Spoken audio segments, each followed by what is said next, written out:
네, 안녕하세요. 안녕하세요. 예, 추석 잘 쉬셨습니까? 예, 네. 한번 추석 잘 쉬고 만났습니다. 우선 세 번째 시간인데 진도 나가는 게 중요해서 이제 선문은 나머지는 생략하고 어차피 나오는 거니까 오늘은 본문으로 들어가도록 하겠습니다. 첫 번째 1장이 일물장령이다. 일물장령. 자, 이 시간 이후에 영원히 잊어버리면 안 되는 말. 일물장령이라고 하는 장령. 일물을 한 물건, 장은 길이니까 영원이란 뜻이죠. 요즘 말로 하면 영원히, 한 물건이 영원히 신령스럽다. 신령스럽다 이 말도 요즘 말로 하면 이렇게 깨어있다 이런 말이죠. 한 물건이 영원히 신령스럽게 깨어있다. 우선 본문을 읽어보겠습니다. 욕계, 색계, 무색계의 뜨거운 번뇌가 오히려 불타는 집과 같거늘 거기에 차마 오래 머물러 기나긴 고통을 달게 받으려는가. 윤회를 면하고자 할진대 부처를 찾는 것만 같음이 없는 것이요.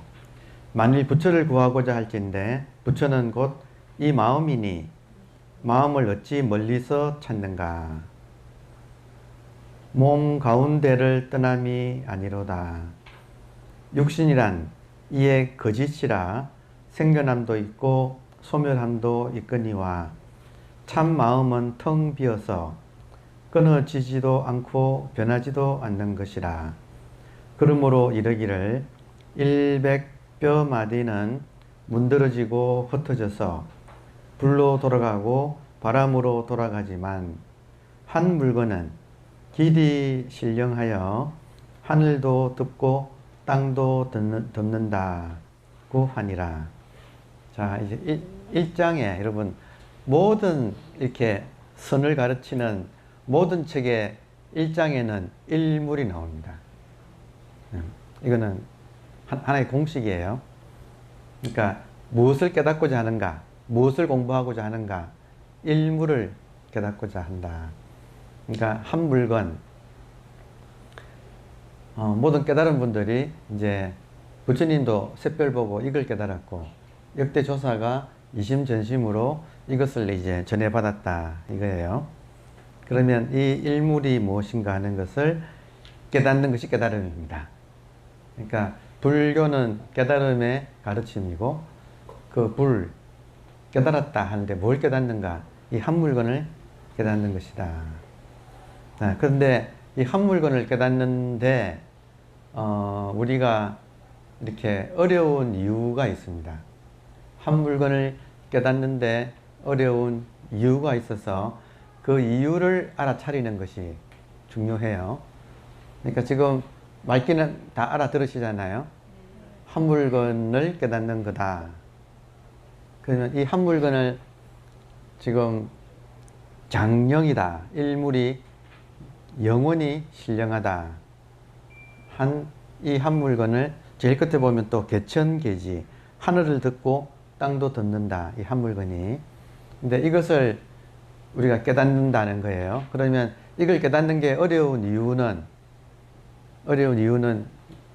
비유하여 설명하면 이제 이런 비유가 가장 많이 쓰기 때문에 이런 비유를 한번 말씀을 드려볼게요.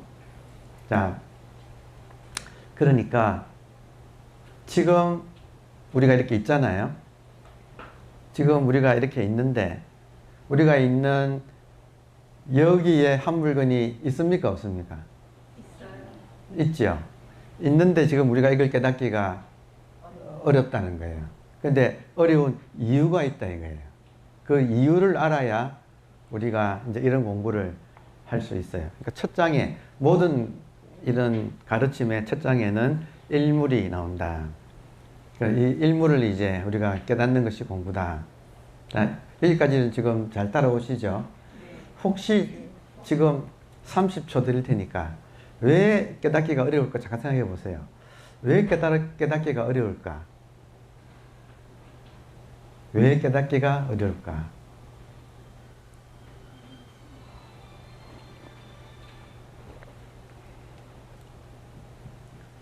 예. 자, 비유를 들어서 설명을 한다면, 여러분, 우리가 꿈을 딱 꿔봤지요? 네. 예. 꿈을 꿔봤다 이거예요. 그러면, 자, 꿈을 꾸면 꿈속에도 나가 등장하지요. 그러니까 꿈에 나 없는 꿈은 없습니다. 꿈에 나가 있고, 또 그 나가 꿈속에서 세상이다 하는 것이 또 있죠. 환경이 있잖아요. 그럼 꿈을 구성하는 것은 꿈속의 나와 환경이지요. 맞습니까? 네. 예. 자, 이렇게 꿈에서 꿈속에 내가 있고 또 이렇게 주변 환경이 있다. 그러면 그 꿈을 놓고 본다면 꿈속의 나는 실제 사람입니까? 아니면 꿈속에 잠시 나타난 사람입니까? 꿈속의 나는, 꿈속의 나가. 자, 그러니까 여러분 꿈을 보면 꿈을 통해서 두 명의 나가 있는 거예요. 두 명의 나가 있다. 하나는 꿈속에 등장하는 나, 또 하나는 그 꿈을 꾸는 나가 둘이지요. 네. 맞습니까? 네. 네. 그러면 꿈속의 나가 그 꿈을 꾸는 나를 알아채기가 쉬울까요? 어려울까요? 어렵죠.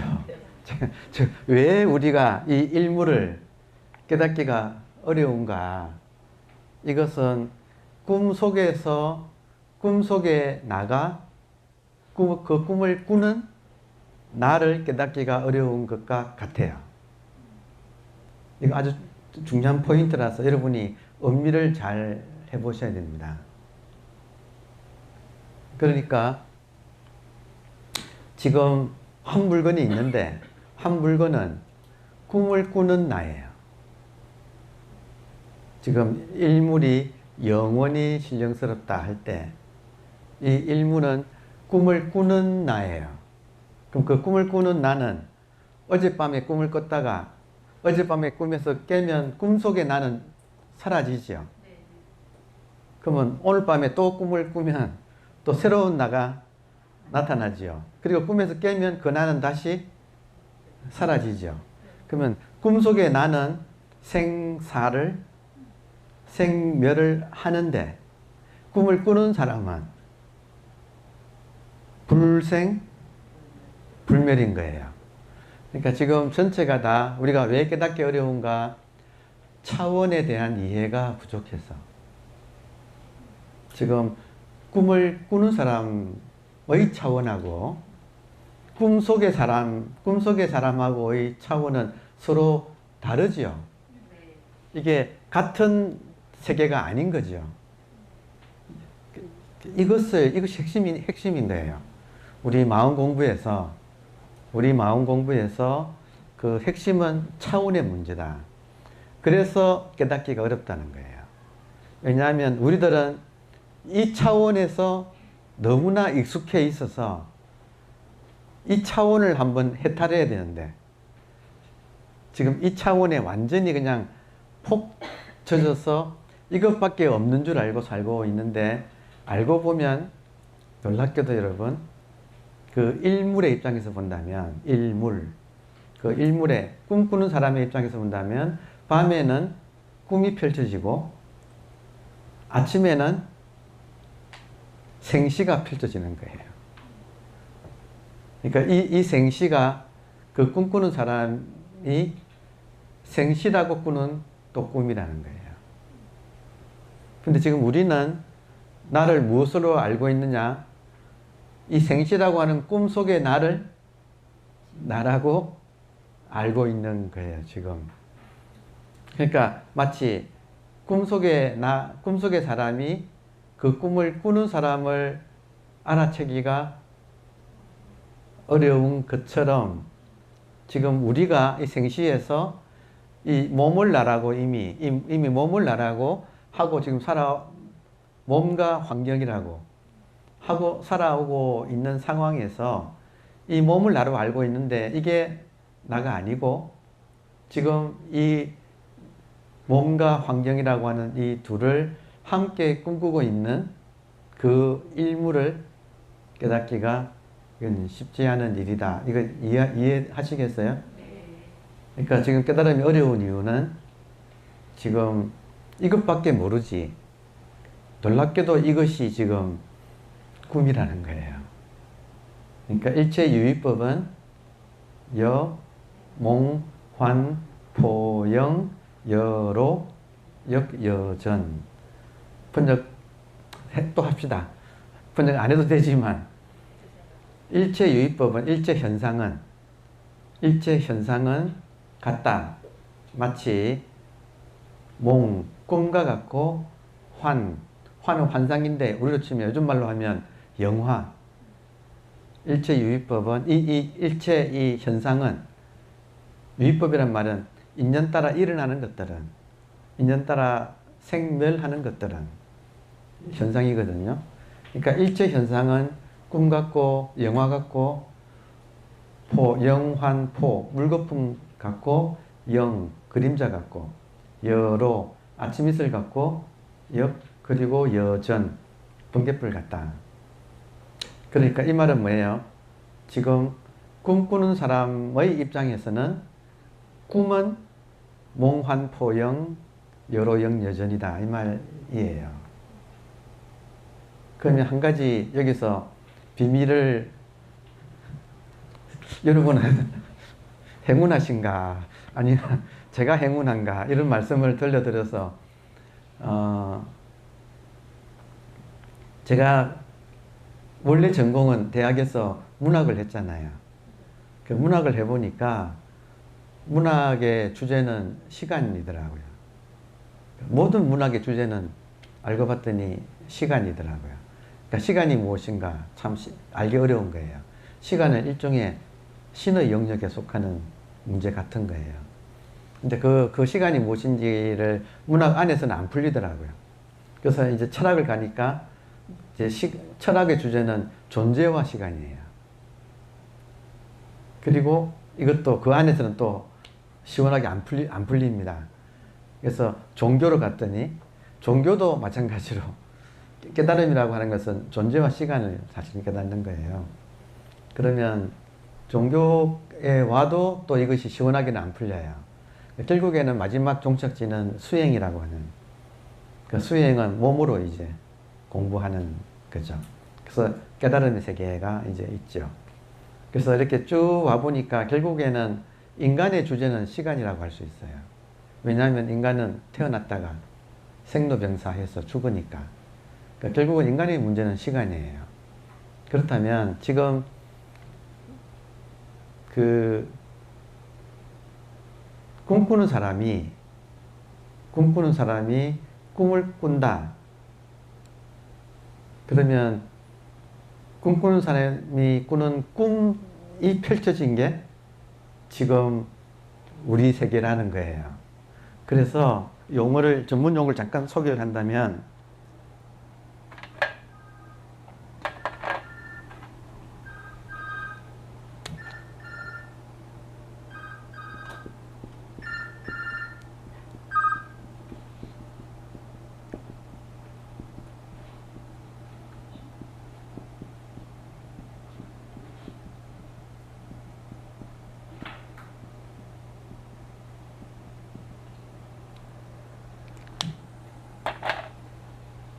꿈꾸는 사람이 일물이고 이 한 물건이 지금 꿈을 꾸고 있고 그리고 한 물건이 꾸는 꿈은 유건신과 기세간이 합쳐져서 나타난다 할 때 유건신은 그는 우리 육건이라고 반야신경에 나오잖아요. 안, 이, 비설, 신의 그는 뭐냐면 우리 몸에 붙어 있는 감각기관 이렇게 대상을 감각을 해서 정보를 받아들이는 6개의 문, 우리 안에. 그래서 그 문을 이제 뿔이라고 표현을 하는 거예요. 그래서 이 감각기관이 달린 몸을 가진 거. 그러니까 감각기관을 가진 몸. 이게 지금 우리의 이 몸뚱아리예요. 그리고 유근신은 반드시 유근신만 존재할 수는 없다. 함께 기세간, 기는 그릇 기자잖아요. 그릇처럼 펼쳐져 있는 이 세간. 그러니까 지금 이 세계가 유근신과 기세간으로 이렇게 지금 구성되어 있다 이거예요. 그럼 유근신을 일반적인 철학 용어로는 주관이라고 부르고, 기세관은 객관이라고 해서 상대 세계가 이렇게 펼쳐져 있다 이거예요. 근데 깨달은 사람들이 봤을 때는 유근신과 기세관의 지금 우리가 살고 있는 이 세계는 한 물건이 꾸는 꿈이라는 거예요. 그럼 지금도 한 물건이 꿈을 꾸고 있으니까 이렇게 펼쳐지는 거예요. 자, 그러면 여러분 재미있는 것은 이 꿈속의 유근신을 우리들은, 일반 사람들은 나라고 알고 살고 있다. 이해되세요? 예, 그렇게 살고 있어요. 근데 깨닫게 되면 일물을 깨닫는 거예요. 그리고 일물은 장령이에요. 길이 신령스러워요. 그래서 불생불멸, 불구, 부정, 더럽지도 않고 깨끗하지도 않고 부정, 불감, 늘지도 않고 줄지도 않는 일물. 그 일물이 있는데 그 일물이 꾸는 꿈이 지금 유근신과 기세간으로 이루어져 있는 이 세계라는 거예요. 그러니까 지금 보세요.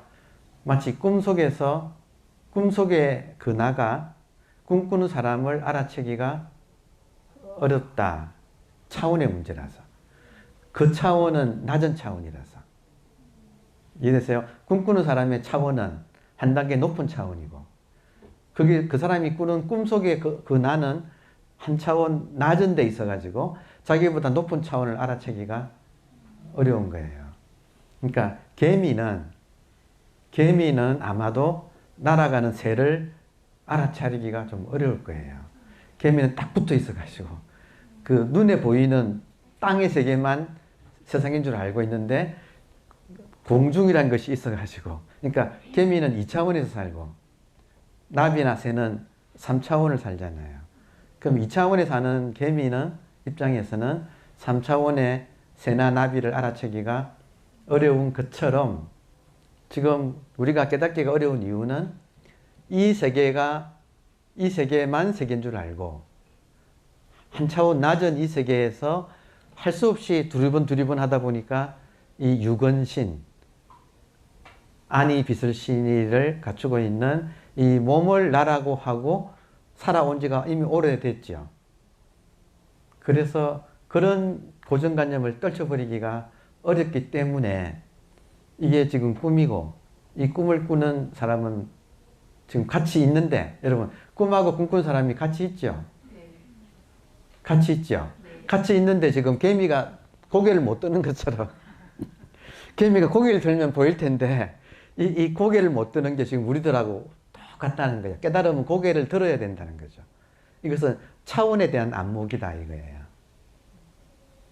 그래서 지금 일물장령인데, 여러분 그런 한 가지, 아까 제가 문학의 주제를 따져봤더니 시간입디다. 시간이란 이 말은 죽음이란 뜻이에요. 삶과 죽음이라는 것이 시간이 있어서 생사가 있죠. 여러분 시간이 없다면 어떻게 될까요? 흐름이 없잖아요. 시간이 없으면 장령이 되는 거예요. 지금 장이란 말은 시간을 초월했다는 뜻이에요. 요 길장자. 장은 생사의 반대말이에요. 생멸의 반대말. 그러니까 불생불멸을 장이라고 표현하는 거예요. 그래서 장령, 길이 신령스럽다. 장검이 있잖아요. 대장검. 장검이 이름 멋지잖아요. 장은 계속 길다는 뜻이고, 그리고 금은 지금 금자잖아요. 장금. 계속 반복되는, 변하지 않는, 그러니까 장은 영원한, 금은 현재. 영원한 현재란 말은 시간을 초월했다는 거죠. 그러면 시간의 차원하고 시간을 초월한 차원이 다르다는 거예요. 일물은 시간을 초월한 차원을 말하는 거예요.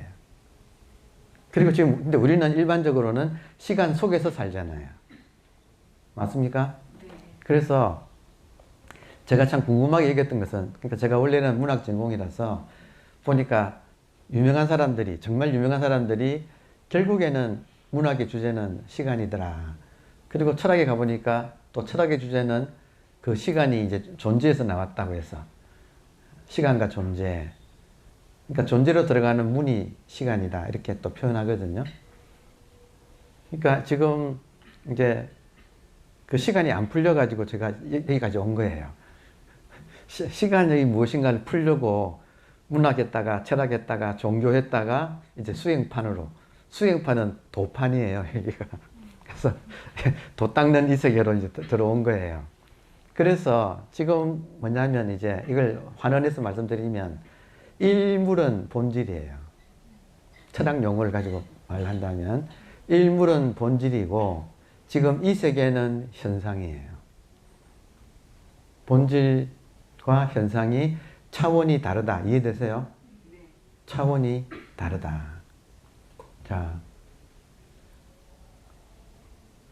다음 장에 또 나오니까 그 차원에 대해서는 좀 다음 장에 설명을 하고, 자, 그렇다면 여러분 한 가지 제가 궁금했던 것이 뭐냐면 본질로 있지.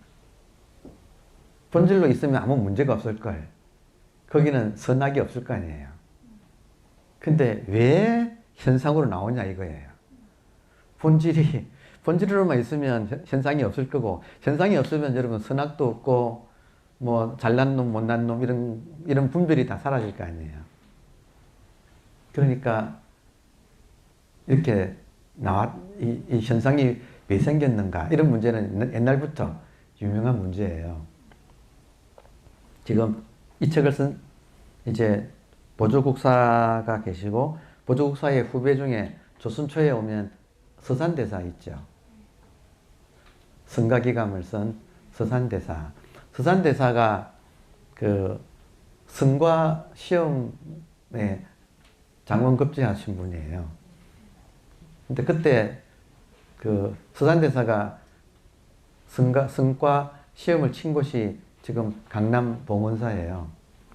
그래서 그 봉원사에서 이제 전국의 스님들이 다 모여가지고 시험을 쳤는데, 그때 서산에서는 지방에서 멀리서 오느라고 늦게 이제 문 닫을 때 좀 온 거예요. 그래서 와보니까 문제가 뭐냐면 본래 청정한데 왜 산하대지가 생겼는가. 이게 성과고시의 시험 문제예요. 본래 청정한데 본질인데 왜 이 현상이 산하대지가 왜 생겼는가. 이 말은 본래 청정한 세계만 있으면 이런 괴로움이 없을 텐데 왜 산하대지라고 하는 현상계가 벌어져서 여기서 모든 상대 시비하고 있는 갈등하는 이 상대가 이렇게 펼쳐진 거죠. 그러면 그 문제가 본래 청정한데 왜 산하대지가 벌어졌는가. 이 말은 그 기독교적으로 말하면 절대자인 신이 왜 이 피조물과 이 피조의 세계를, 이 세계를 왜 만들었는가 하고 같은 문제죠. 맞습니까? 네, 이렇게 이제 사람들이 이런 문제를 풀려고 했다 이거예요. 왜냐하면 이거는 근본적인 문제니까. 우리 존재의 근본적인 문제니까. 서산대사가 답을 척 내가지고 시간도 안 걸렸어요. 제일 늦게 도착해가지고 문제 보고 바로 착 답을 적어낸 거예요.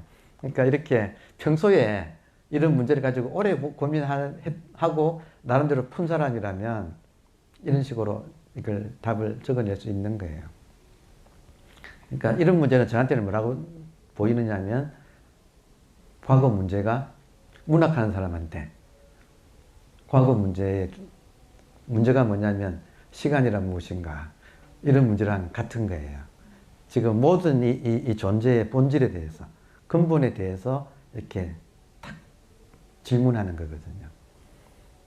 아무것도 없는 텅 빈 공인데 공으로 있지 왜 굳이 색수상행식을 만들어서 이렇게 지지고 볶는 중생계를 이렇게 펼쳐냈는가 하는 문제예요. 여러분도 자식을 놓을 때 그런 생각이 안 들었습니까 혹시? 살아보니까 이 세계가 만만치 않은 정글이거든. 그러니까 나 혼자 사는 것도 참 버거운데 내가 이 새끼들을 놓아가지고 얘네들이 앞으로 이 험난한 세계를 살아가야 될 텐데 참 왜 이 세계가 이렇게 만들어져 있을까 하는 궁금증이 생기잖아요. 이제 그런 질문하고 같아요. 자, 정리를 한다면 제가 이제 궁금하게 얘기했던 것 중에 하나가 본질이 왜 이 현상이라고 하는 꿈을 꾸는가 하는 문제예요. 본질이 왜 이 현상이라고 하는 꿈을 꾸는가. 꿈만 안 꿨다면 그 꿈속에 고통이 없을 텐데 꿈속은 고통이에요. 일체 계고예요. 꿈속에서 펼쳐지는 것은 그러니까 꿈속의 내용은 보세요. 꿈속의 내용은 재행, 무상. 모든 꿈속에 나타나는 것은 무상, 영원하지 못하다. 그리고 일체가 계고다. 꿈속에 나타나는 건 다 고통인 거예요. 그리고 제법 무하다. 이 말은 꿈속에 나타나는 everything은 무하. 나라고 할 것이 없다. 꿈이니까. 지금 이 삼법인은 본질의 입장에서 꿈꾸는 사람의 입장에서 볼 때 꿈의 세계가 그렇다는 거예요. 그러니까 부처님처럼 깨달으신 분은 꿈에서 깬 사람이고 깬 사람이 볼 때 이 꿈의 세계가 지금 재행무상, 일체계고, 제법무하라는 그런 뜻이에요. 그러니까 이 현상계가 사실은 환상이다. 이제 그런 가르침인 거죠. 자, 그렇다면 이야기를 돌려가지고 본질이 본질로 안 있고 왜 현상으로 드러나느냐. 진여가 진여심이 진여심으로 안 있고 왜 생멸심으로 이렇게 나타나가지고 그 안에 있는 우리가 이렇게 괴롭게 만드느냐 이거예요. 근데 이제 알고 보면 여러분 깨닫고 보면 이게 지금 현상계는 진여가 우리한테 주는 선물인 거예요. 그러니까 알고 보면 선물을 받아놓고 그 선물 가지고 투정하는 게 우리들의 삶이에요. 이 아름다운 이 현상계라고 하는 이 아름다운 세계를 진여가 우리한테 지금 선물을 이렇게 했는데 그걸 모르고 우리는 여기서 괴롭다고 막 떼쓰고 있는 그런 상황인 거예요. 그래서 본질이 현상을 어떻게 만드냐면 중요하지요. 그러니까 본질이 현상을 어떻게 만드느냐면 시간을 흐르게 함으로써 만들어요. 그러니까 지금 결국은 본래 청정한데 어떻게 산화대지가 생겼는가 할 때 이게 시간이 흘러서 이 세계가 현상계가 펼쳐지는 거예요. 그럼 시간은 여러분 시간이 어디서 흘러요? 어디 저 하늘에서 흐릅니까? 어디서 흘러요? 시간이 어디서 흐를까요, 여러분? 시간이 흐르긴 흐르지요. 경험적으로 알잖아요. 근데 어디서 흐를까요, 시간이? 나가 시간인 거예요, 여러분. 나의 지금 이 기세간 유근신의 본질이 시간인 거예요. 시간이 이렇게 이익을 만드는 거예요. 그러니까 이 일물이 꿈을 꾼다고 할 때 어떤 식으로 꿈을 꾸느냐 하면 시간을 흐르게 함으로써 이 세계가 펼쳐지고 있는 거고 그럼 시간이라는 것은 따로 있는 게 아니라 우리가 지금 시간이에요. 우리들의 본질이 이 컵의 컵뚜껑의 본질이 이 시간인 거예요. 따로 시간이 다른 데서 흐르는 게 아니라 만물이 시간인 거예요. 시간이 이렇게 나타났다가 지금 찰나생, 찰나멸하는 것이 지금 이 모습인 거예요. 그러니까 이 현상과 본질을 이어주는 게 시간인데 현상계에서만 살면 시간이 무엇인지 알기가 굉장히 어려운 거예요. 근데 또 뒤집어 말하면 시간을 왜 흐르게 하느냐면, 여러분, 본질은, 철학 용어로는 본질을 존재라고 불러요. 그러면 이미 펼쳐진 현상계에서 사는 우리 개체는 이 유근신은 존재자라고 불러요. 철학에서. 철학에서 유근신, 지금 우리 꿈속의 나를 존재자라고 부르고 꿈을 꾸는 사람을 존재라고 불러요. 그렇게 이건 하이데거의 용어예요. 그러니까 이렇게 구분을 하는 거예요. 그러면 존재가 왜 존재자를 만들어내는가? 왜 존재자의 기세관이라고 하는 꿈을 꾸는가? 이거는 존재자에게 이 세계를 선물하고 있는 거예요. 그러니까 시간은 프레젠트잖아요. 현재잖아요. 프레젠트는 그대로 선물이라는 뜻입니다. 프레젠트가 시간이면서 선물이라는 뜻을 가지고 있는 이유는 존재 입장에서 볼 때는 지금 우리에게 이 세계를 펼쳐주고 있는 것은 이 전체가 다 우리 몸부터 이 세상 자체가 프레젠트예요. 그리고 이런 식으로 줘야 시간이라는 걸 통해서 선물해야만이 우리가 감당을 해요. 존재자 입장에서는 이 세계를 감당할 때 시간이라고 나타났다가 사라지게 만들어야 이걸 감당을 하는데, 만약에 존재가 흐르지 않고 존재가 턱 나타나면 존재자는 죽어버려요. 그 감당할 수가 없는 거예요. 그 거대한 존재를 이게 우리는 지금 감당이 안 돼요. 상대 세계에 있어서. 그러니까 시간이라는 것은 영원을, 지금 일물장령을 조금씩 우리한테 맛보여 주는 게 지금 찰나생멸하는 이 현재라고 하는 시간이라는 거예요. 지금 오늘은 약간 문학적으로 지금 제가 설명하고 있습니다. 그러니까 여러분, 시간이 흐른다는 말은 존재가 꿈을 꾼다는 것 같아요. 그러니까 시간 속에 있는 것은 잠시 꿈속에 나타난 이미지와 사실은 같은 거, 실제로 없어지잖아요. 이렇게 나타났다가 없어지잖아요. 나타났다가 없어지는 게 지금 시간 속에 있다는 거잖아요. 그러니까 이 존재는 시간이라고 하는 꿈을 꾸고 그 꿈 속에 지금 우리가 다 시간이에요. 시간이 이렇게 삼라만상으로 나타나고 있는 거예요. 근데 시간 자체는 존재의 꿈이라서 이거는 실체가 없는 거예요. 시간은 실체가 없잖아요. 흐르잖아요. 근데 존재가 스스로 그냥 통으로 탁 나타나면 우리가 죽어버려요. 신을 보는 사람은 죽는다 이런 말이 있거든요. 그러니까 이게 조금씩 찰나를 우리한테 선물로 이렇게 주니까 우리는 감당이 되어가지고 이렇게 사는데, 그 은혜를 모르고 지금 우리는 투덜대고 있는 거거든. 왜 이 세상을 이렇게 지지고 볶게 만들었는가 하고. 그러니까 이게 하나의 이제 그 비유인데, 그래서 비유지만 여러분 깊은 뜻이 있지요, 그죠? 네. 그래서 지금 결국은 내가 누구인가 할 때, 애석하게도 지금까지 알던 나는 꿈속의 사람이에요.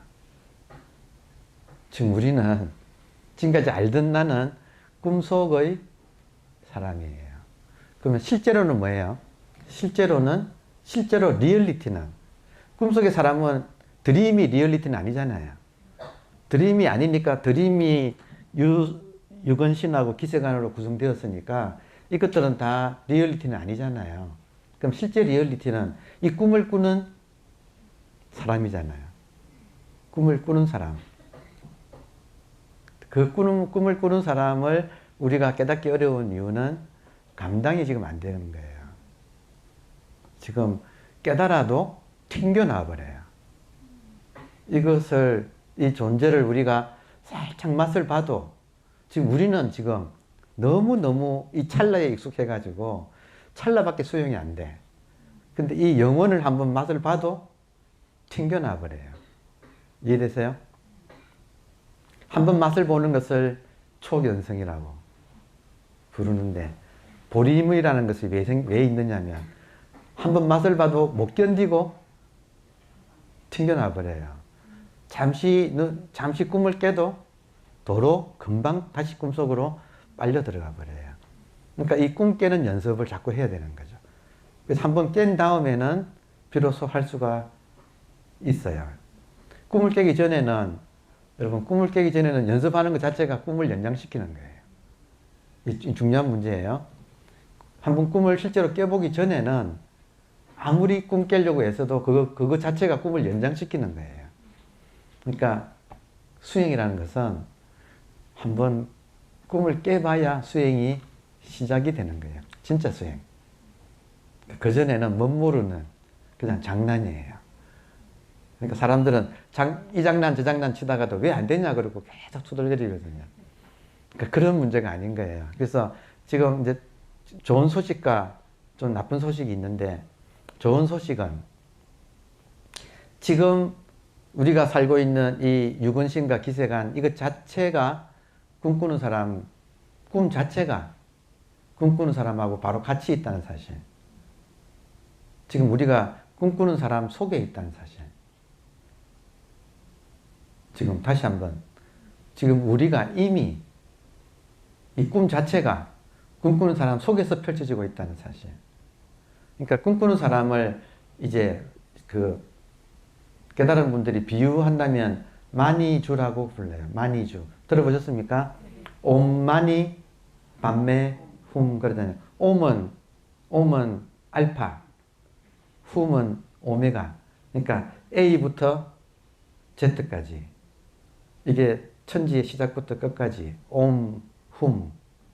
이 사이에 소중한 것이 마니, 본질이. 마니는 구슬이라는 뜻이에요. 그래서 마니는 인도말로 마니고, 이걸 번역하면 주, 구슬 주자. 그러니까 글자를 하나 더 붙인 거죠. 이중이죠. 마니주. 이 말은 뭐냐면 꿈꾸는 사람이 마니주라는 거예요. 마니주라는 건 뭐냐면 지금 우리가 이렇게 지금 있잖아요. 지금 여기가 투명한 마니주 속이에요. 지금 우리가 이렇게 살아가고 있는 이 자체가 투명한 구슬 속에 있어요. 이걸 요즘식으로 말하면, 요즘 젊은 분들이 이해하는 식으로 말을 한다면 홀로그램 같은 거예요. 홀로그램이 대충 무슨 말인가는 알아들으시죠? 이 홀로그램 속에 지금 우리가 지금 현실이라고 알고 있는 이 꿈이 이렇게 펼쳐지고 있는 거예요. 실상이. 그러니까 그래서 지금 이미 우리는 이걸 깨닫기만 하면 된다는 사실. 깨닫기만 하면 된다는 사실이 좋은 소식이에요. 근데 나쁜 소식은 차원을 뛰어넘기는 어려운 거예요. 깨닫기만 하면 되는데, 그 깨달으면 차원을 뛰어넘어야 되는데, 깨닫기만 하면 된다는 것은 좋은 소식인데, 실제로 깨달으려면 차원을 한번 넘어서야 되는데, 차원은 일종의 고정관념 같은 거예요. 인간마다 고정관념이 너무 세서 이 세계밖에 모르잖아요. 이거는 꿈 같은 현상계인데 찰떡같이 이걸 사실로 믿고 있거든. 그러니까 이거를 한번 이렇게 넘어서기가 이건 좀 어렵다. 그럼 어떻게 넘어서는가? 비법이 있어요. 오늘 지금 이야기를 하다 보니까 또 비법을 또 다 풀어내네. 비법이 있어요, 여러분. 현상계가 꿈이라는 걸 알면 되잖아요.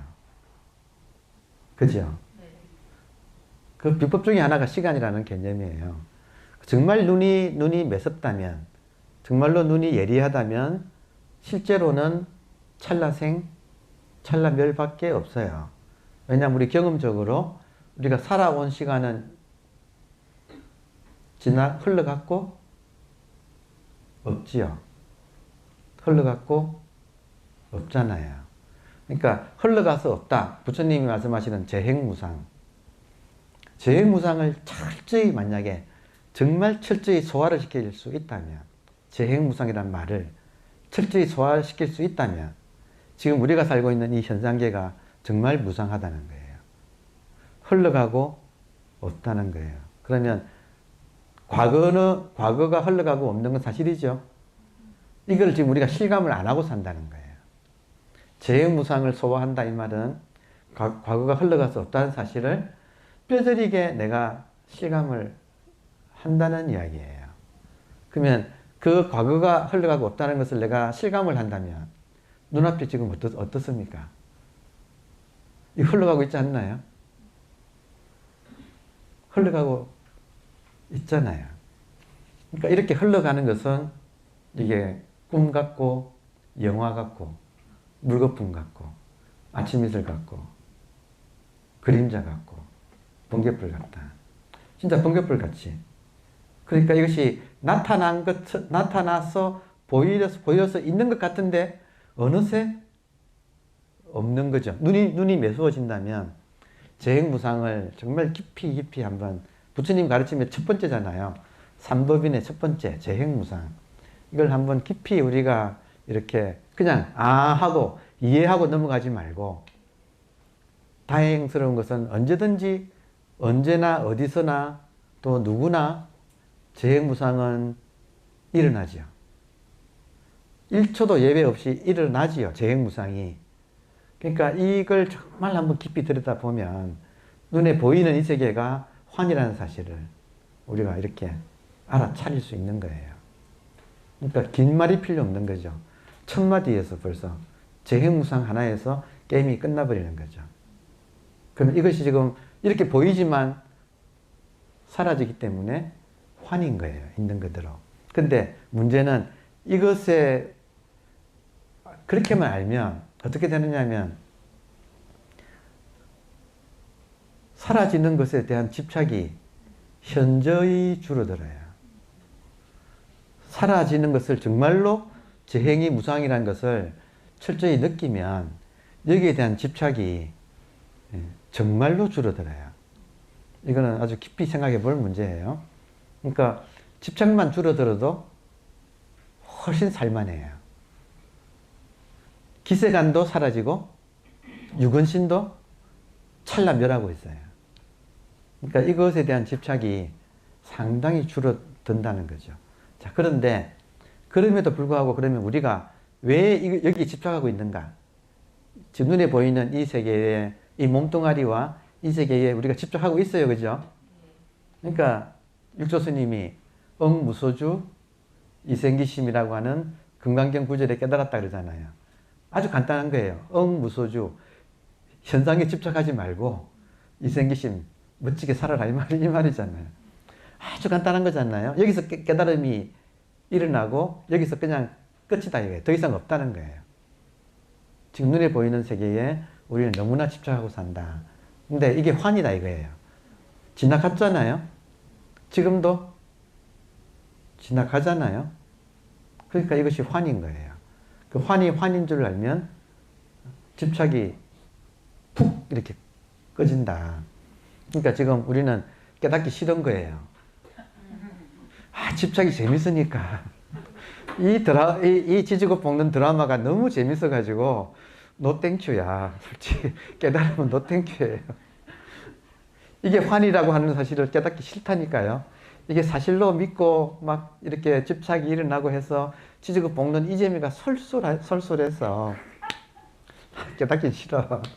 우리가 그런 마음이에요. 솔직히 이야기해서. 그러니까 사실은 아까 이야기했듯이 존재자에게 통으로 툭 나타나면 존재자가 감당이 안 돼요. 이거 이해되세요? 우리는 존재자인데 이 존재자에게 존재가 툭 나타나면 감당이 안 돼서 도망가 버려요. 역설적으로. 그래서 우리는 사실은 못 깨닫는 게 아니고 깨닫기 싫은 거예요.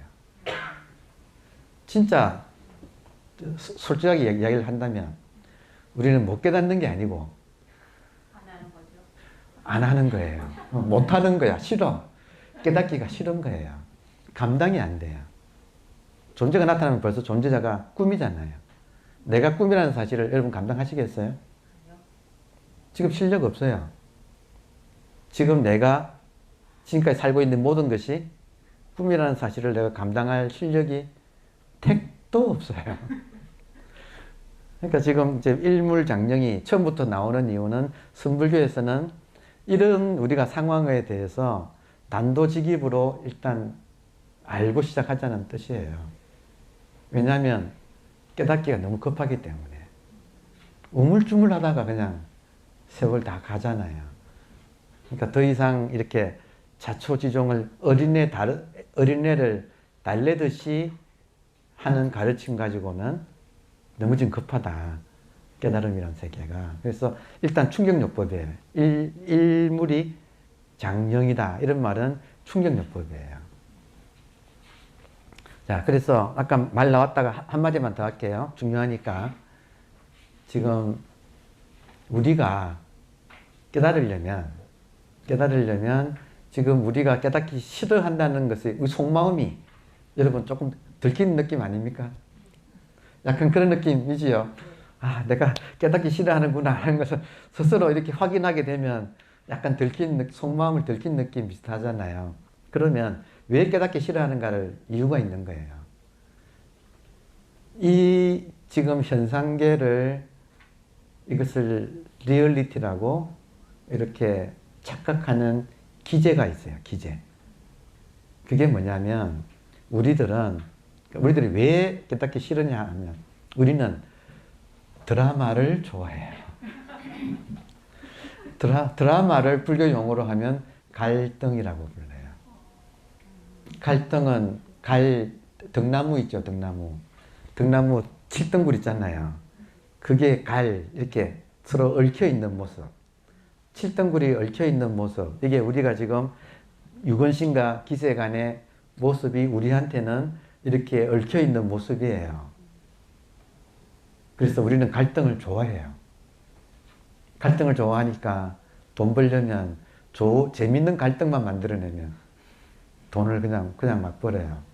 지금 이런 이야기가 좀 우스운 이야기지만 이정재가 나오는 오징어 게임이 지금 미국에서도 1위라면서요. 넷플릭스를 통해서 전 세계에서 지금 1등을 먹고 있다는 거 아니에요? 그래서 거기에 나오는 게임인 달고나 게임, 뽑기 게임이잖아요. 그게 지금 미국에서 불티나게 미국 아마존에서 35불인가 한 세트에. 그거 참 재밌는, 여러분도 해보셨나요? 많이 했습니까? 국자에 설탕 녹여가지고, 그죠? 그걸 부어가지고 납작하게 해놓고 이렇게 찍어서 그거 떼먹는 거잖아요. 맛있죠, 그거 참. 그 참 달고나의 맛이 또 있죠. 그러니까 지금 드라마에 우리는 중독이 되어 있어서 이 드라마로부터 벗어나기가 싫은 것이 속마음이에요. 그러니까 깨닫기가, 겉으로는 깨닫고 싶어서 이렇게 모이셨지만 이제 알고 보면 실제로 깨달을까? 그러니까 그 마음 준비가 되는 게 되게 3년 걸려요. 이 드라마 좋아하던 것을 정말로 이 드라마는 그 끝없는 갈등과 고통의 세계잖아요. 이 첫 문장 보세요. 욕계, 색계, 무색계가 현상계예요. 욕계, 색계, 무색계는 딴 게 아니라 이 유건신이 가지고 있는 정신의 상태가 욕계, 색계, 무색계로 펼쳐지는 거예요.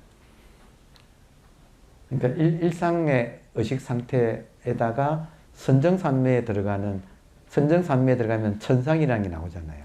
우리 육도 윤회 중에서 인간계는 5번째잖아요. 지옥, 악이, 축생, 수라, 아수라, 인간 위에 천상이 있잖아요. 그 천상은 딴 게 아니라 우리가 선정산매에 들어가면 깨끗해지잖아요. 그 세계가 지금 천상이거든요. 그거를 다 합쳐가지고 이 육도 윤회의 세계를 합치면 욕계, 색계, 무색계라고 한다는 거예요. 자세한 설명은 여기 오른쪽에 마침 이 책을 이렇게 편집하신 분이 잘 해놨으니까 여러분 읽으시면 돼요. 그래서 욕계, 색계, 무색계 이 현상계예요. 한마디로. 현상계가 뭐예요? 지금 오늘 말씀드린 이런 용어를 쓴다면 본질이 꾸는 꿈이에요. 이 일물이 꾸는 꿈이 현상계. 그것이 육도 윤회의 세계. 이게 욕계, 색계, 무색계. 욕계, 색계, 무색계는 고대 인도에서 분류한 그런 고대 인도에서 이제 선정산매를 좋아해서 그래서 이제 만들어낸 분류예요. 그러니까 이 현상계의 뜨거운 번뇌가 오히려 불타는 집과 같거늘 거기에 차마 오래 머물러. 지금 차마 오래 머무른 이유는 드라마를 좋아해서 번뇌망상을 좋아해서 번뇌망상에 중독되어 있어서 오래오래 머물고 있어요. 지금 우리가 이미 오래 머물러 있어요. 예. 그래서 기나긴 고통을 달게 받으려는가. 그러니까 고통스러운 거죠. 그러니까 역설적으로 고통이 축복이거든요. 저는 개인적으로 가장 감명 깊었던 제목 중에 하나가 티베트인들이 한국인들이 원효 대사를 사랑하는 것만큼 티베트인들이 사랑하는 스님이 밀라레빠라고 하는 분이에요. 영화도 나와 있고 하니까 아시는 분들은 책이 또 좋은 책이 나와 있어서 아시는 분은 아실 거예요. 밀라레빠의 생애를 보면 밀라레빠가 아주 천진한 그냥 소년인데 집안의 재산을 당숙한테 다 뺏겨가지고 아버지가 돌아가시면서 하여튼 긴 이야기는 생략하고 그러니까 자기 재산을 당숙한테 잠시 아버지가 큰 부자였는데 죽으면서 어린아이 그러니까 부인한테는 이게 재산이 안 가는 거예요. 남자한테만 가는데 아들이 너무 어려서 15살 때까지 클 때까지 그 재산을 당숙한테 맡겼는데 당숙이 다 뺏고 이 밀라레빠하고 특히 밀라레빠의 어머니 귀부인으로 살았는데 졸지에 남편이 죽은 다음에 재산을 다 당숙한테 좋은 사람인 줄 알고 맡겼는데 가로챈 다음에는 노예처럼 부리거든요. 밀라레빠의 이 가족을. 그래서 이 어머니가 아주 원한이 사무쳐가지고 아들이 15살 딱 돼가지고 돌려달라고 하니까 안 돌려줄 거 아니에요. 뺏은 사람이 돌려주겠습니까? 그래서 이제 원한에 의해서 자기 아들한테 원수를 갚아달라고 해서 나머지 돈을 다 끌어모아가지고 밀라레빠에게 흑마술을 배우게 하거든요. 흑마술은 사람 복수하는 마술이죠. 그걸 배워서 이 어린 천진한 이 친구가 일가 친척이 그 당숙하고 같이 다 모여서 결혼식에 모였을 때 벼락을 치게 해가지고 산에서 돌이 굴러와서 몰살시키거든요. 그러니까 이 밀라레빠 입장에서는 멋모르고 어머니가 그렇게 원한에 사무쳐가지고 복수해달라고 해가지고 했는데 덜컥 일이 벌어지고 보니까 일가 친척을 그렇게 다 몰살시킨 대역 이제 죄인이 되어서 딱 그러니까 흑마술도 그냥은 아니고 이제 어느 정도 이렇게 꿰뚫어 보는 힘이 있거든요. 그러니까 딱 순간적으로 자기가 무간지옥에 가서 죽는 순간 무간지옥에 떨어져서 영원히 못 나오는 자기를 보는 거예요. 그러니까 정말 정신이 벌쩍 드는 거죠. 그래서 이제 이번 생에 해탈하지 못하면 육도 윤회의 제일 아래 지옥 중에서도 제일 아래 무간지옥. 그래서 영원히 못 나오는 그렇게 자기가 된다는 걸 이제 깨닫게 되니까 이번 생에 마지막 찬스인 거예요. 그래서 정말 모든 것을 다 제쳐두고 오로지 지금 출세간 이 꿈을 깨는 데에 이제 집중을 하게 되죠. 그래서 그 스승이 마르빠라고 하는 스승이 보니까 제업이 너무 두터우니까 공부하기 전에 먼저 업을 녹이려고 정말 무지막지한 일을 시키거든요. 그러니까 산꼭대기에 돌을 가지고 집을 지어라 해가지고 가서 지으면 여러분 티베트 산은 높지요. 저쪽 산에 다시 그 돌을 다시 옮겨가지고 그 집을 무너뜨리고 저쪽으로 옮겨가서 집을 지어라 하면 이게 등이다 이렇게 엉망진창 될 거 아니에요. 그죠? 그 애가 아직도 20대 한 20살밖에 안 된 애잖아요. 그러니까 그거를 9번을 하거든요. 그러니까 8번 반 만에 도저히 그러니까 이미 등은 막 다 문드러졌고 인간이 너무너무 아주 피폐했죠. 그래서 8번 반 만에 도저히 못하겠다고 도망 가는데 이제 스승의 마르파는, 밀라레파는 결혼 안 했지만 마르파는 티베트에서 또 결혼하는 풍습이 또 있어요. 그래서 스승의 부인이 또 달래가지고 8번 반 만에 이제 업장 소멸은 그만하고 그때부터 이제 공부를 해가지고 득도하고 참 정말 대단한 정말 그 우리가 원효 스님 그렇게 좋아하듯이 수많은 사람들에게 그렇게 존경받는 스님이 되거든요. 근데 이분도 마지막에는 암살당해요. 독배를 마시고.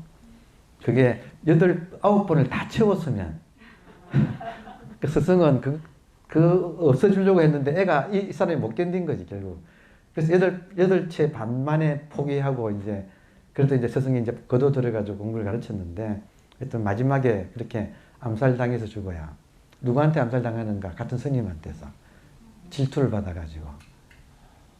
여러분, 반야신경 같은 거, 예를, 그냥, 이건, 얘 이야기가 일로 왜 나왔는지 모르겠는데, 그러니까 이게 그냥 우리가 공부를 하는 거 하고요. 이렇게 실참을 해서, 실참의 세계로 들어온 거하고는 하늘과 땅 차이예요. 그래서 그거를 이제 반야신경을 공부하신, 교학하신 스님은 자세하게 풀어주시고, 근데 이렇게 실제로 수행한 사람은 반야신경을 안 풀어요. 바로 그냥 꿈 깨게 해버리는 거예요. 그럼 이 세계에서 탁 나타나는, 꿈이 깨진 세계가 바로 나타나면 깜짝 놀라겠죠. 그러니까 그런 식으로 한다 이거예요, 지금. 이야기가. 그래서 그걸 이제 사람들은 무엇을 좋아할까요, 여러분? 교학을 듣는 걸 좋아할까요? 아니면 바로 이 꿈에, 함께 꿈이 깨버리는 이 세계를 체험하는 걸 좋아할까요? 그러니까 이 게임이 안 되죠. 그러니까 기존에 이제 권력을 가졌던 스님 입장에서는 질투를 하게 되어 있죠. 그래서 몇 번 독사를 했는데 결국에는 이걸 내가 받아야 되는구나 하고 순순히 알고 마시고 이제 가시거든요. 아무튼 이 밀라레빠가 얘기를 왜 하느냐면 여러분, 제가 밀라레빠를 보고 굉장히 부러워했어요. 뭘 부러워했는가? 일가 친척을 그렇게 죽이는 그 죄가 실제로 죄를 짓고 난 다음에 아차, 이번 생에 내가 승불 못하면 영원히 무간쪽에 떨어지겠구나 하고 얼마나 정신을 차릴까요? 그죠? 이 말은 뭐냐면 죄를 짓고 그 고통이 있고 그래야 정신을 차리는 거예요, 인간이. 그래서 끝장을 보는 그런 수행의 세계로 정말 들어오는데 여러분, 죄도 약하고 고통도 약하고 적당히 드라마를 좋아하고 이래 가지고는 이 집중을 못하는 거예요. 이게 본질에 집중하는 거. 지금 일물에 집중하는 것은 일종의 집중하는 파워가 필요하거든요. 그러니까 이 차원을 뚫고 나가는 것은 로켓가 대기권을 뚫는 거하고 같아요. 그러니까 이 지구는 중력이 있잖아요. 그러니까 계속 우리가 이 업장의 세계가 우리를 끌어당기는 거예요. 근데 그 힘을 뚫고 이 대기권을 뚫고 나가려면 추진력이 필요하잖아요. 이 추진력은 정말 강력한 발심인데 강력한 발심은 이렇게 인생의 밑바닥을 한번 인생의 밑바닥을 치는 이런 것이 역설적으로 축복이라는 거예요.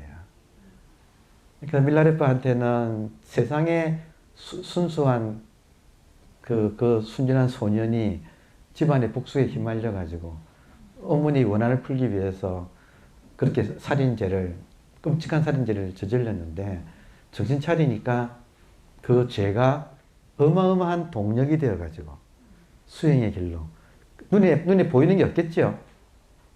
이번 생에 끝나기 전에 이걸 하려면 지금 우리는 몇 번이에요, 여러분? 밀라레빠한테 이 공부가 1번이 됐다 이거예요. 1번. 1번만 되면 여러분 금방 공부합니다. 1번이 안 되는 거예요. 지금 우리한테는 몇 번이냐?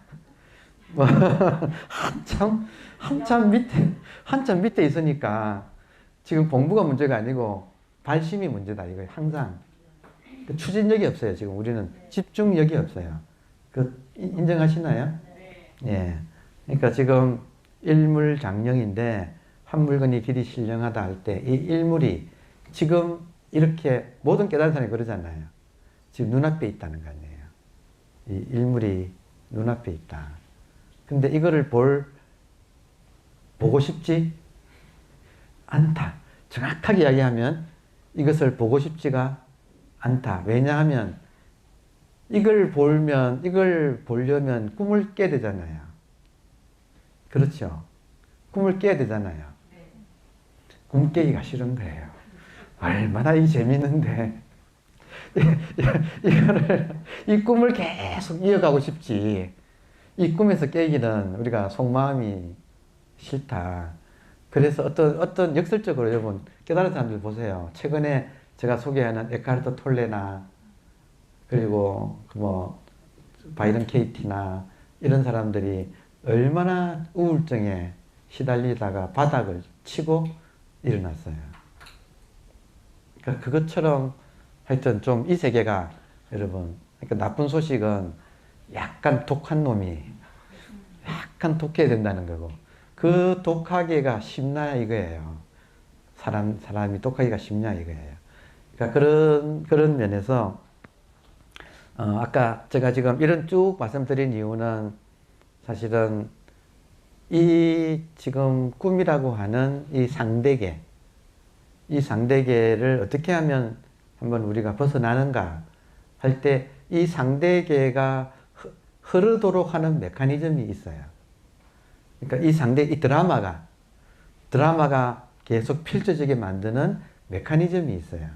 그러니까 그거를 알아야 그걸 바로잡을 수가 있어서 그거 설명하려고 하다가 지금 아직 본론은 못 들어가고 그래도 전반전에 여러분 결국 발심해야 된다. 근데 자기를 돌아보면 나는 발심할 준비가 되어 있는가? 택도 없다 이거예요. 그러니까 이제 욕심낼 게 아니라 이 공부는 욕심낼 문제가 아니라 내 마음이 싫어한다. 겉으로는 이거 하고 싶어 하는데 속마음은 저항하고 있다. 맞잖아요. 속마음은 저항하고 있잖아요. 그러니까 이 문제를 먼저 정리를 좀 할 필요가 있다 하고 이제 말씀을 드리고 10분간 휴식한 다음에는 20분 휴식하고 난 다음에는 지금 몇 시예요? 8분? 그러면 30분에 그러니까 그 다음에는 이 현상계라고 하는 꿈이 어떻게 해서 펼쳐지고 있는가는 그 메커니즘을 알아야 돼요. 그것만 알면 우리가 바로 잡을 수 있거든요. 굉장히 중요한 시간이죠. 예. 휴식 충분히 하시고 조금 이따 뵙겠습니다. 그 서산대사의 답. 이거 해야지 끝나지. 그렇지. 1분만 주세요. 1분만. 지금 질문을 하셨는데, 자, 봉헌사에서 성과 고시가 치러졌고, 거기에 많은 전국의 스님이 다 와서 문제가 본래 청정한데 왜 산화대지가 펼쳐졌는가 할 때 그 답이 뭐냐면 서산대사가 보자마자 답을 척 적어냈어요. 그리고 장원합격. 그래서 임진왜란을 그렇게 또 활동하셨잖아요. 답이 뭐냐면 서산대사가 적어낸 답이 아까 제가 말씀드린 거 아까 제가 드린 말씀을 잘 생각해 보세요. 우리 입장에서는 여러분 이게 지지고 볶는 고해인데 이 본질의 입장, 꿈꾸는 사람 입장에서는 꿈을 꾸어줘 가지고 그 안에서 이렇게 드라마틱한 이 세계에서 우리가 사실은 이 지금 존재자로서 누리는 이 기쁨을 지금 살 수 있게 만드는 거예요. 그러니까 선물이라는 뜻인데 서산대 답은 뭐냐? 본래 청정하니까 산화대지가 펼쳐졌다 이거예요. 그 긴 말은 생략하겠습니다. 알아서 소화하세요. 네, 감사합니다.